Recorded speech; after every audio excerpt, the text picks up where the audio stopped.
DCB മീഡിയയുടെ പുതിയൊരു വീഡിയോയിലേക്ക് സ്വാഗതം. നമ്മുടെ സംസ്ഥാനത്ത് 1600 രൂപ വീതമൊക്കെ സാമൂഹ്യ സുരക്ഷാ പെൻഷനായി വിതരണം ചെയ്തു വരികയാണെങ്കിലും വാർദ്ധക്യകാലത്തെ മരുന്നുകളുടെയും ആശുപത്രി ചിലവുകളുടെയും ഒക്കെ കണക്കെടുത്താൽ ചിലവാകുന്ന തുക ഇതിന്റെ ഇരട്ടി വരെ ആയിരിക്കും. അതിനാൽ തന്നെ നമ്മുടെ സംസ്ഥാനത്തുൾപ്പെടെ രാജ്യത്തുടനീളമുള്ള 60 വയസ്സ് കഴിഞ്ഞവർക്ക് കേന്ദ്ര സർക്കാർ വാർദ്ധക്യകാലത്ത് പെൻഷനുകൾ ലഭിക്കുന്നതിനുള്ള പദ്ധതികൾ ഇപ്പോൾ നടപ്പാക്കിയിട്ടുണ്ട്. പ്രത്യേക സ്കീം വഴിയാണ് 3000 രൂപ വീതം 60 കഴിഞ്ഞവർക്ക് പ്രതിമാസം പെൻഷൻ ആനുകൂല്യമായി നൽകുന്നത്. ഇതിന്റെ വിശദ വിവരങ്ങളാണ് ഇന്നത്തെ വീഡിയോയിലൂടെ നിങ്ങളുമായി ഷെയർ ചെയ്യുന്നത്. ചാനൽ ആദ്യമായി കാണുന്നവർ സബ്സ്ക്രൈബ് ചെയ്യുക, വീഡിയോ ഇഷ്ടമായാൽ ലൈക്ക് ചെയ്ത് സപ്പോർട്ട് തരിക. ഫേസ്ബുക്കിൽ കാണുന്നവർ പേജ് ഫോളോ കൂടി ചെയ്യുക. 60 വയസ്സിന് മുകളിൽ പ്രായമുള്ളവർക്ക് അവരുടെ ആരോഗ്യ പരിപാലനത്തിനും ആശുപത്രി ചിലവുകൾക്കുമൊക്കെ വലിയ തുക തന്നെ ചിലവാകുവാറുണ്ട്. മരുന്നിന്റെ വിലയും കൂടിവരുന്ന ആശുപത്രി ചാർജുമൊക്കെ ഇവരെ പ്രതികൂലമായി ബാധിക്കുന്നുണ്ട്. അതിനാൽ തന്നെ ഇത്തരത്തിൽ 60 വയസ്സിന് മുകളിൽ പ്രായമുള്ളവർക്ക് കേന്ദ്ര സർക്കാർ മാസം 3000 രൂപ വീതം വാർദ്ധക്യകാല പെൻഷൻ നൽകുന്ന പദ്ധതിയുണ്ട്.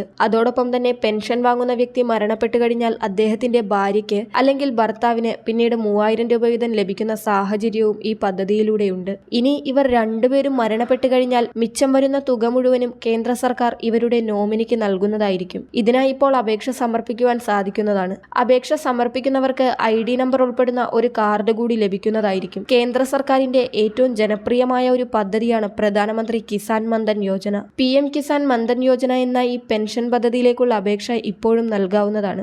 കേന്ദ്ര സർക്കാർ അംഗീകരിച്ച് പ്രവർത്തിക്കുന്ന കോമൺ സർവീസ് സെന്ററുകൾ അഥവാ CSC കേന്ദ്രങ്ങൾ വഴി നമുക്ക് അപേക്ഷ വയ്ക്കുവാൻ സാധിക്കുന്നതാണ്. ഇതോടൊപ്പം തന്നെ LIC ഓഫീസിൽ എത്തിച്ചേർന്നാലും ഈ പദ്ധതിയെ പറ്റിയുള്ള നിർദ്ദേശങ്ങൾ നമുക്ക് ലഭിക്കുന്നതായിരിക്കും. കേന്ദ്ര സർക്കാരിന്റെ ഏറ്റവും ജനപ്രിയമായിട്ടുള്ള ഈ പങ്കാളിത്ത പെൻഷൻ പദ്ധതിയിൽ 60 വയസ്സിന് മുകളിൽ പ്രായമുള്ള ഏതൊരു വ്യക്തിക്കും 3000 രൂപ വീതം ധനസഹായം ലഭിക്കുന്നതാണ്. കിസാൻ മന്ദൻ യോജന ആയതുകൊണ്ട് തന്നെ PM കിസാൻ സമ്മാൻ നിധിയിൽ ഉൾപ്പെടുന്ന കർഷക കുടുംബങ്ങൾക്കെല്ലാം ഇതിലേക്ക് രജിസ്റ്റർ ചെയ്യുന്നതിന് വേണ്ടി സാധിക്കും. PM കിസാൻ സമ്മാൻ നിധിയിൽ ഇല്ലെങ്കിലും 2 ഹെക്ടറിൽ താഴെയാണ് കൃഷിഭൂമിയുള്ളതെങ്കിൽ അവർക്കെല്ലാം ഈ പദ്ധതിയിലേക്ക് രജിസ്റ്റർ ചെയ്യാം. എന്നാൽ പ്രത്യേകം ശ്രദ്ധിക്കേണ്ട ഒരു കാര്യം 40 വയസ്സ് വരെ ഉള്ളവർക്കാണ് ഇപ്പോൾ പദ്ധതിയിലേക്ക് രജിസ്റ്റർ ചെയ്യുവാൻ സാധിക്കൂ. കാരണം ഇതൊരു പങ്കാളിത്ത പെൻഷൻ രീതിയാണ്. 18 വയസ്സ് മുതൽ 40 വയസ്സ് വരെ ഉള്ളവർക്ക് പദ്ധതിയിലേക്ക് രജിസ്റ്റർ ചെയ്ത് ചേരുവാൻ സാധിക്കും. 18ാം വയസ്സിലാണ് ചേരുന്നതെങ്കിൽ 55 രൂപ അംശാദായമായി അടക്കണം.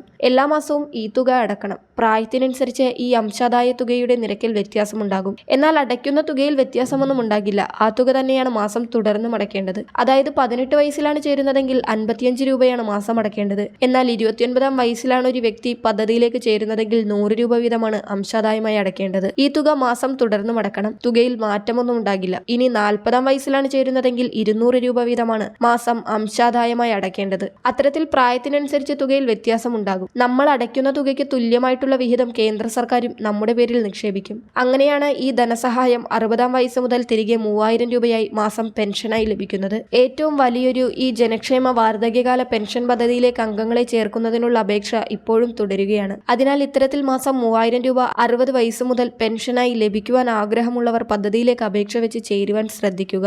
ഇനി കേന്ദ്ര സർക്കാരിന്റെ ഈ പദ്ധതിയിൽ ചേരുമ്പോൾ ശ്രദ്ധിക്കേണ്ട കുറച്ച് കാര്യങ്ങളുണ്ട്. കേന്ദ്ര സർക്കാരിന്റെ മറ്റ് പെൻഷൻ പദ്ധതികളിലുള്ളവർക്ക് പദ്ധതിയിലേക്ക് അപേക്ഷ വയ്ക്കുവാൻ സാധിക്കില്ല. കേന്ദ്ര സംസ്ഥാന സർക്കാർ ജീവനക്കാരാകുവാൻ പാടില്ല. അതോടൊപ്പം PF ഉൾപ്പെടെയുള്ള ആനുകൂല്യങ്ങൾ ലഭിക്കുന്നവർക്കും ആദായ നികുതി അടക്കുന്നവർക്കുമൊക്കെ ഈ പെൻഷൻ പദ്ധതിയിലേക്ക് രജിസ്റ്റർ ചെയ്യുവാനോ ആനുകൂല്യം വാങ്ങുവാനോ സാധിക്കില്ല. ഈ മാനദണ്ഡങ്ങളിൽ ഉൾപ്പെടാത്തവർക്ക് അപേക്ഷ വെച്ച് പദ്ധതിയിൽ അംഗമായി 60 വയസ്സ് മുതൽ 3000 രൂപ വീതം മാസം പെൻഷനായി വാങ്ങുവാൻ സാധിക്കും. എന്നാൽ നിർഭാഗ്യവശാൽ ഇതിനു മുൻപ് കർഷകർ മരിച്ചാൽ പെൻഷന്റെ 50% കുടുംബ പെൻഷനായി ലഭിക്കാൻ കർഷകന്റെ ഭാര്യയ്ക്ക് അർഹതയുണ്ടാകും. കുടുംബ പെൻഷൻ പങ്കാളിക്ക് മാത്രമേ ലഭിക്കുകയുള്ളൂ. ഇതോടൊപ്പം പദ്ധതിയിൽ ചേരുമ്പോൾ നമ്മൾ നൽകുന്ന നോമിനിയുടെ ഡീറ്റെയിൽസ് തെറ്റുകൂടാതെ നൽകുവാൻ ശ്രദ്ധിക്കണം. വാർദ്ധക്യകാലത്ത് ആരെയും ആശ്രയിക്കാതെ ആരോഗ്യ പരിചരണത്തിനായി മുതിർന്ന പൗരന്മാർക്ക് ഈ പദ്ധതിയും ഇതിലൂടെ മാസം ലഭിക്കുന്ന 3000 രൂപയും വളരെ ആശ്വാസകരമായിരിക്കും. വളരെ പ്രധാനപ്പെട്ട ഈ ഇൻഫർമേഷൻ മറ്റുള്ളവർക്ക് കൂടി ഷെയർ ചെയ്യുക.